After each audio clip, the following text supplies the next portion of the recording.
That's okay. That got me ready. Oh, here we go. Yeah. Okay, great. So thank you so much for joining us on Bulimia Sucks, because it does. So my name is Kate Hudson Hall, and thank you for listening. So you'll be listening to real stories from people who are suffering or have suffered an eating disorder. And this podcast is about life with an eating disorder. It's a platform for people to share relatable and uplifting and inspiring conversations based on bulimia and anorexia. And episodes will include their personal stories of where they are now and their difficult journeys and their steps taken into recovering from their eating disorder. And our guest today is Katherine Chivers. Now, Katherine had bulimia for 15 years from the age of 22 to 37 and actually healed it accidentally through working with a coach and also doing some somatic healing, which she'll be telling us about. She now works as a transformation coach. So, Katherine, I'd like to welcome you. So thank you so much for joining us. Thank you for having me, Kate. This is exciting for me. Yeah, absolutely. Absolutely. So, Katherine, so tell us about a funny experience or funny story that you've had. So I guess if I think about a funny story in relation to bulimia, of which I actually don't have any, I can't think of anything funny about it, but a funny story related to it is the way I healed it was actually working with a love coach. I was searching for love, or well, I realized that I was having issues with finding love, and I realized that the common denominator was me. And so I started working with a love coach, and as a result, I didn't find love, but I did heal my bulimia. That's incredible. That's amazing. It was amazing what strange turns we have in our lives. It sure is. So great. So Katherine, tell us about your experience with bulimia. So you were 22 when it started. Yeah, that's right. And so what happened? So I just remember, I remember the night that it started, and I was at a friend's house and we were eating dessert. I think it was like a bread and butter pudding of some kind. And I remember thinking that I wanted to keep eating the dessert, but I didn't want to put on weight from eating it. And so I told myself that night that I'm going to try and throw it up when I get home. And that's how it started. So did you know much about bulimia? Did you know? Yeah, that's the funny thing. I don't even remember. I'd never researched it or anything. I don't know how the idea got in my head. I mean, I obviously knew it was possible. I just don't remember how it got into my head. Yeah. But it did. And then so that one get out of my head. So that one evening. So then that pattern developed. It did.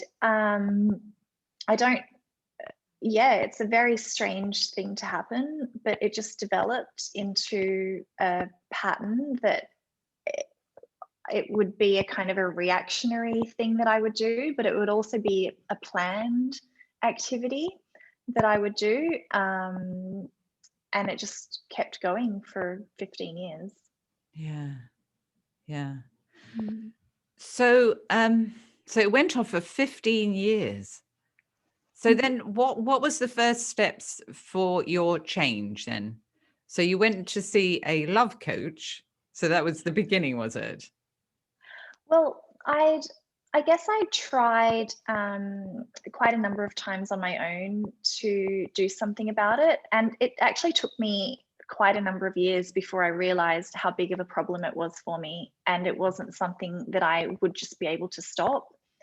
So it wasn't until, I can't remember how old I was, I think late 20s at that time, that I thought, okay, I need to do something about this. And so I actually went to see a therapist about it at the time. and that wasn't really working for me. I don't think I was really ready to go deep enough into what I needed to go into. And then the other thing I did was I bought a couple of bulimia help books, which I wasn't really committed to doing anything from those either. Yeah, so they were the first steps, and then again I didn't do anything for a long time after that. Yeah, it's such a secret, and it's easy to just continue in that pattern, isn't it? And then what happened? So tell us about what happened with your love coach and how that developed. Yeah, so I guess the whole bulimia thing it's a strange thing, because it was a horrible thing that I didn't want in my life, but for some reason I didn't see it as a big enough problem to actively try and get help for that specifically, of which I really wish I did, like, a lot earlier. And so, as I said before, I started working with a love coach because I wanted to find love, and I had some unsuccessful relationships.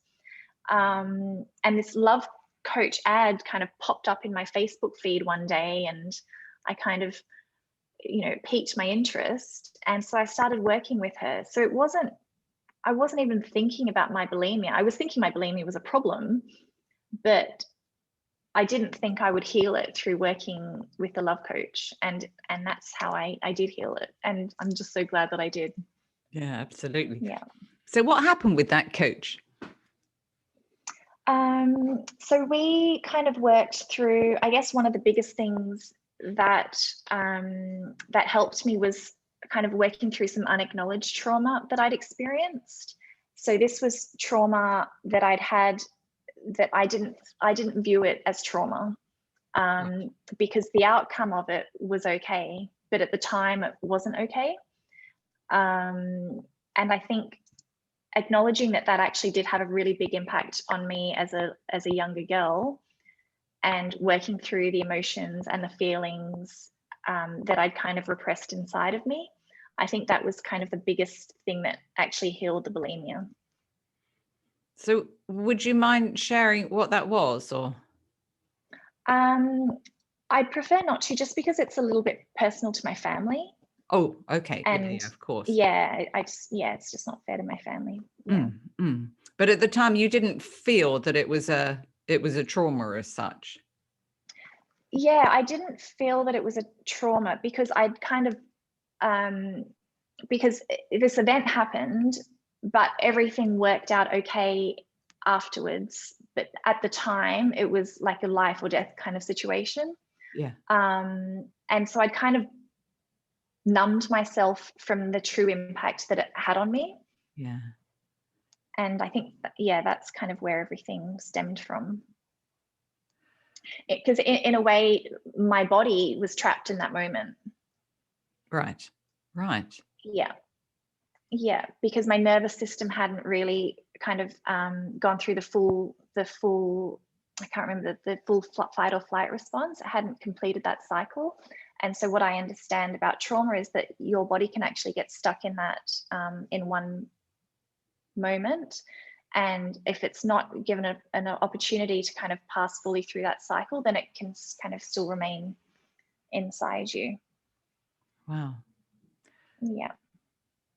So then what happened? So with this coach, did you stay with this coach, or did you find a different therapist? Or no. So that was an 8-week group program that I did. And it was actually probably about midway through that program that I just never vomited again. And I never even binged again.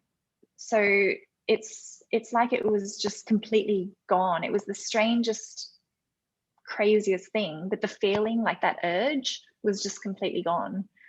But during working with that coach, I was also doing some somatic kind of healing activities as well, which I think helped a lot. Yeah. Good. Yeah. So tell us about that, the somatic healing. Yeah. So it's a little bit weird if people haven't heard of it before. So the specific thing that I did, and I didn't actually know what it was really, but it's called Kundalini activation. Right. And you go and you lie down, and you're in this room with a group of people, and there's this music playing, and then a facilitator walks around, and she's said to like transmit Kundalini energy to your body, and that helps your body to release emotions.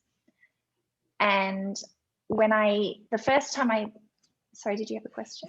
So Katherine, so for people that don't know, so Kundalini, what does that mean? What is that energy? Yeah, so my understanding of it, which isn't very much, is that the Kundalini energy, I think it comes from Sanskrit, so it originates from India, and it's known as the serpent, but actually what it is it's energy. It's like your source life force energy that starts from the base of your spine, and then goes up towards your crown kind of chakra area. So it's meant to be your life force energy. It's my understanding. Yeah. So it's similar to Reiki healing. Yep, similar in a way, because it does also pass through like different chakra points. Yeah. And so because I'm a Reiki master, and I think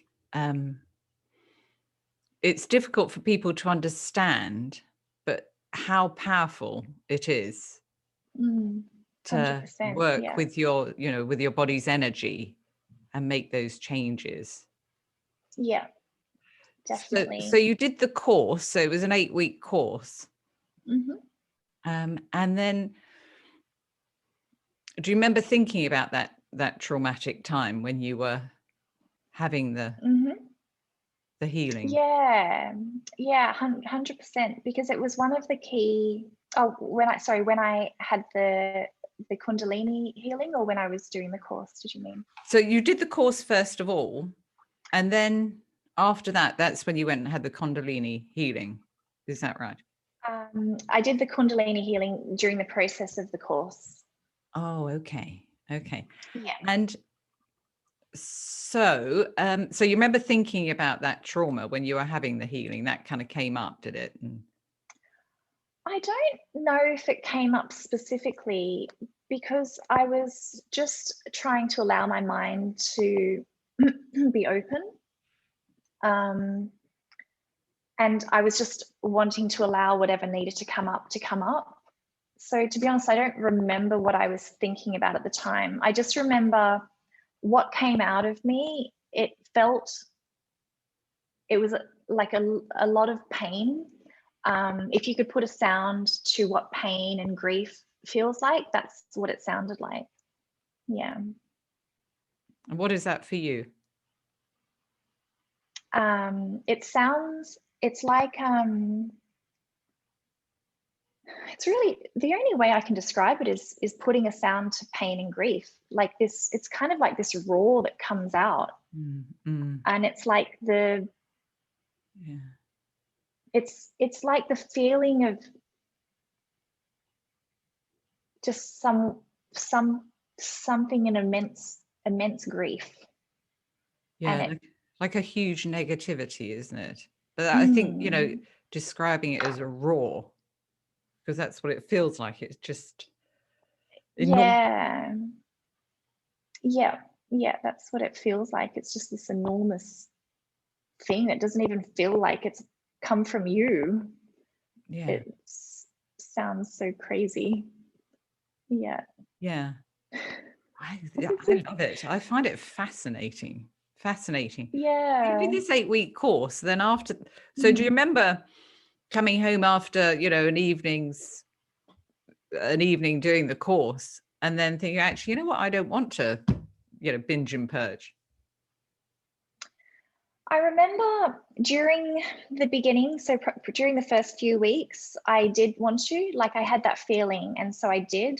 But then at some point, I think there was a gradual it was a few years ago now, so I'm trying to remember exactly what happened, but I think there was a gradual, one part of me was choosing differently.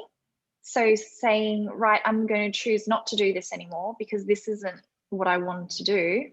And then the other part of me didn't have that urge anymore either. So the urge as in the uncontrollable one that I couldn't get a handle on. So it's kind of two things going on. Yeah. Yeah.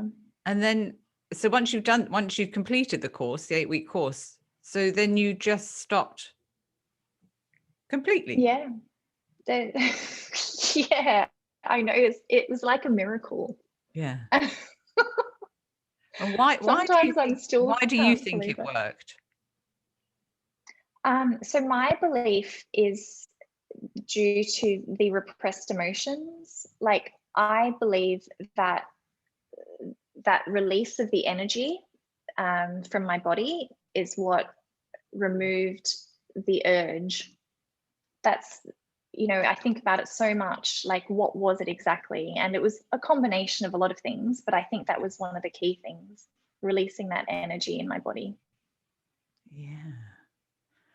And well, I have to ask, so spending that time with that love coach, what happened? Anything else? Did anything develop from that with regards to love, apart from yourself? No, I started to develop a much better relationship with myself. And that was kind of the beginning of my true relationship with myself. And that's probably the best love relationship that could have come out of that for me. Absolutely. Yeah. Wow. Yeah. So going back to the bulimia, so for you, what was the hardest part of having bulimia? I think it was just the feeling that it's not something that I could control, like that it was something that I just wasn't able to stop. Right. It was like this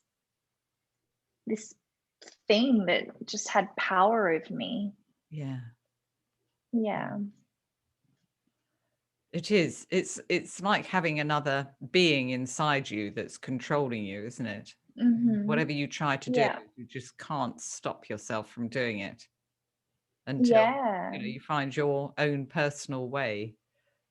And I think it's looking at all of the different avenues of how people have changed and finding that right one for you, isn't it? Oh, definitely. Yeah, I don't think there's a one size fits all approach. I think people just need to find what works for them. So if you could turn back time what would you tell that 22-year-old you before the bulimia took hold? Just do not start.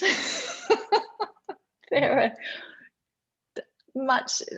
would tell her that extra bit of dessert that you just ate will have no effect on your body and you're going to be fine. Yeah.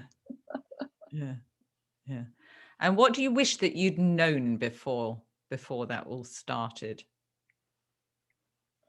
Well, I guess in respect to bulimia, I wish I'd known that it's once you kind of started, it's something that's very difficult to stop. And then I guess in relation to myself, I just wish I'd known more about the importance of acknowledging trauma and acknowledging like childhood wounds, and also acknowledging a relationship with yourself. Yeah. So what advice would you give somebody that is going through bulimia right now? Yeah, so I guess I would say that you're the only one that can help yourself. You can get support and guidance, and I think that's really, really important. But ultimately, it comes down to you. You've got to make a commitment to yourself that you want to change your life and you want to stop this. And that's the very first step. And if you don't make that commitment, then you're not going to change. And then the second piece of advice I would say is that the only way out is through. So a lot of people I know, and I've done it myself, they try to distract themselves, and they take up different activities, and they say, well, if I feel the urge, then I'm going to do this or that, or they find other means of coping, or they take drugs for it, like obviously prescribed by the doctor. But all of this is distracting yourself from actually feeling what needs to be felt. And when you feel, then you can heal. Until you do that, then everything else is just a cover, and what's underneath, that's still causing the bulimia, is still going to be there. Yeah. And having those feelings and working through those feelings. Yeah. So Katherine, so after you had that life experience, so then what happened after that? Where did you go in life? What did you do? Yeah, so after that, I just fell in love with the personal development world, and I was just like, this is amazing. I want to do more of this. So I started working with another coach. I did a year-long program with him, and he was incredible, really amazing. He did a lot of somatic work, which I really, really enjoyed and found a lot of benefit in. And so then I'd also decided that I wanted to be a coach myself, because I was so passionate about personal development and sharing what I'd learned with others. And so I went to get my own coaching certification, and I did a lot of different certifications around that as well, so that I could help women who are in my position, who were in the position that I was a few years ago. Yeah. Yeah. So what are you practicing now? Yeah, so at the moment I work as a transformation coach. So I work specifically with women who are suffering from bulimia, and I kind of work on it like as a kind of body, mind, soul integration. So healing the body, healing the nervous system and the trapped energy within that, also reprogramming the mind, and then also like spirituality is really important to me as well. So I like to work on, connecting people with who they really are, their authentic self, and who they are as a soul being as well. Wow. And how, so with the therapy that you're doing, so how does it reprogram the mind? So I work with NLP and also some cognitive behavioral therapy as well. So, but honestly, my main focus is on understanding your thoughts. So what thoughts are you thinking, and what beliefs are you thinking, and what limiting beliefs do you have? And then just reprogramming those day after day after day, just continuously reprogramming that. Yeah. So how would people reprogram their beliefs? They've got to identify what their specific beliefs are, first of all. Yeah, so I work with them to look at their old memories, what fears they have, what stories they keep telling themselves, what patterns keep reappearing in their lives. And then from all of that, we identify what their limiting beliefs are, the ones that are really holding them back, like their core beliefs that are the root of everything. And then we kind of work to reprogram those core beliefs. Yeah. So some negative beliefs, limiting beliefs that people have about themselves. I think for, particularly people that are going through an eating disorder, is that I must be in control. Mm-hmm. Yeah. Yeah. And that I Yeah. must be perfect and not make mistakes. That's a real common Yep. one, isn't it? And I am unworthy. Definitely. And I must succeed, Yep.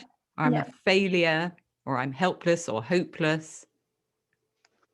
Yeah. Yep. So it's All of identifying those and then definitely. working with those. Yeah, working to reprogram those and shift the way the meaning that you put to things and the way you respond to things. Yeah.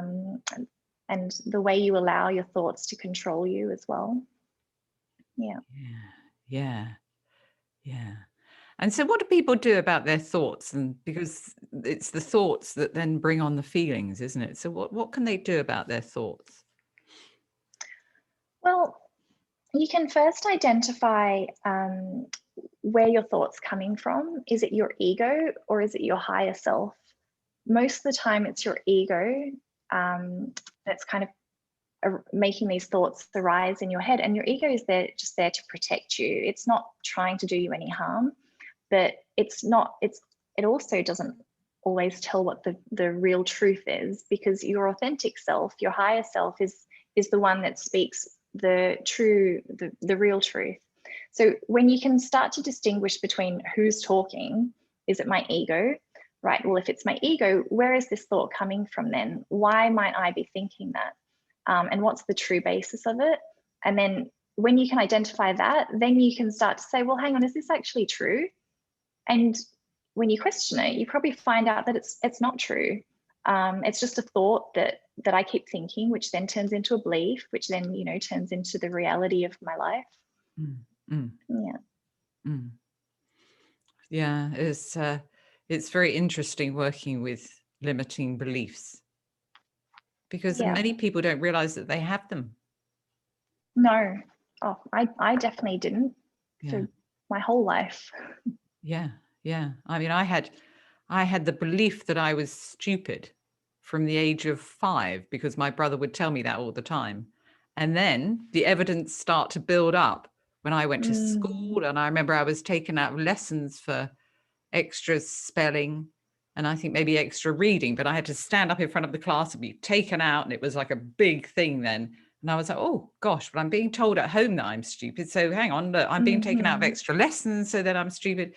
And then when I went to secondary school, you know, when I was a teenager, I was in the bottom of every class because this part of me was thinking, well, actually, you know, you are stupid because you're still being told that you're stupid in different ways. So I really started to believe that. And then that pattern carried on, and I didn't do very well in my exams, and it just carried on and on and on. Self-fulfilling prophecy. Yeah, until I realized that it was actually a limiting negative belief. And it was my choice whether I actually listened to this part of me telling me that I was stupid. And yes, I had all this evidence now, but it's not actually true. Yeah. And you know, I could have carried on, you know, thinking like that way for the next, you know, 50 years. But then on the other hand, I made the decision to change that and address it. 100%. Yeah. So, and sorry, go ahead. No, carry on. What were you going to say? I was just going to say the point you made about the decision. It's the most important step to take is making that decision, because until you decide that, nothing will change. No one is going to come and save you and change things for you. Like, you're the only one that can do that, and so you have to make that decision that you want to. Yeah, absolutely. It's understanding that, you know, that's part of, you know, why you are where you are. And understanding that and figuring it out. Yeah, definitely. Yeah. So, so you're seeing clients now as a transformation coach. Yeah. And so how can people reach out to you? Where can they find you? So I'm most active on Instagram. My Instagram handle is Katherine Chivers Coaching. So that's where I'm most active. And then on my page there, you can see a little bit about me, what kind of things that I like to talk about and like to share, what's important to me. And that also has links to my website and how to book a call with me and all of those different things. And are you seeing clients virtually? Yeah, virtually on Zoom. Yeah, so excellent. Yeah. Okay, good. So people can speak to you further about this if they feel like they would like to. If they feel called. Yeah. So So Katherine, so is there anything else that you would like to tell our listeners? I guess I just would like to say, like, don't wait any longer. Find the support that works for you and make a commitment to yourself to actually change, because before you know it, it can be another 5 years or another 10 years. You know, I've seen so many people where it's been so much longer than that, and it doesn't need to be. So just find the support that works for you and commit to yourself. Yeah. And then watch your life change in front of your eyes. Yeah. Yeah.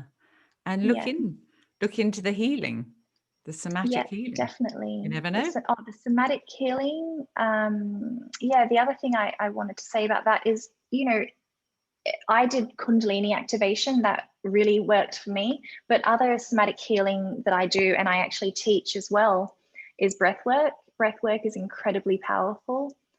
And then the other one, which I don't teach because I'm not a body worker, but body work. I work with a shamanic body worker who intuits where in my body I'm still holding on to emotions and helps me to release them that way. So those two are also very effective ways of healing yourself, your body. What is breath work? So breath work, it's a way of, I mean, it's taught in yoga, like pranayama, but it's also taught kind of more in, let's call it the Western world, where there are different types of breathing techniques. And depending on who you go to, the school that I was taught by, they have one method of breathing, and it's a very specific way of open mouth breathing, where you breathe like 75% into your belly or 90% into your belly, 10% into your chest, and then you exhale, but it's all through the mouth. And you do it to specific music. And then near the end, you let out this primal scream, which is basically helping the energy to release from your body. Oh, okay. Yes. Really interesting. Yeah, I love it. It's really good. Yeah, yeah. Oh. Yeah. So do you work with your clients with that, with the breath work as well? Yeah, so I integrate that into my coaching practice, and it just depends on the client as well. I do at least one session, usually more, because it's really helpful to help move the energy out of the body, and that's all done virtually as well. Yeah, yeah. Yeah. I love it. So interesting. So many different avenues there for people to look into. Yeah, 100%. Yeah. Okay, good. Right. So, well, Katherine, thank you so much for joining us today and sharing your journey and all that you've learned over the years from having your experience with bulimia and, you know, where you are now. So incredible. Yeah. Incredible. Oh, thank you. Thanks for the opportunity too. I appreciate it. Yeah, good. So thank you. So, well, that's all for today's episode of Bulimia Sucks. So thanks for listening, and thank you to Katherine for joining me today and sharing her journey. So join us again for the next episode of Bulimia Sucks. And make sure you subscribe to the podcast on iTunes so you never miss an episode. Plus, if you haven't already heard about it, check out my book, Bulimia Sucks, on Amazon to learn many different techniques to help you begin to break through your painful bulimic behaviors. And if you like the book, then it would be great if you left a review. So thanks for listening to Katherine and I today.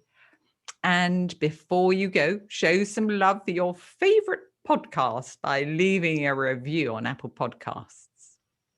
And make sure you join with our Facebook group, Bulimia Sucks, if you haven't already, where it's great to be able to learn from other people and chat with other people that maybe have recovered or are recovering from an eating disorder.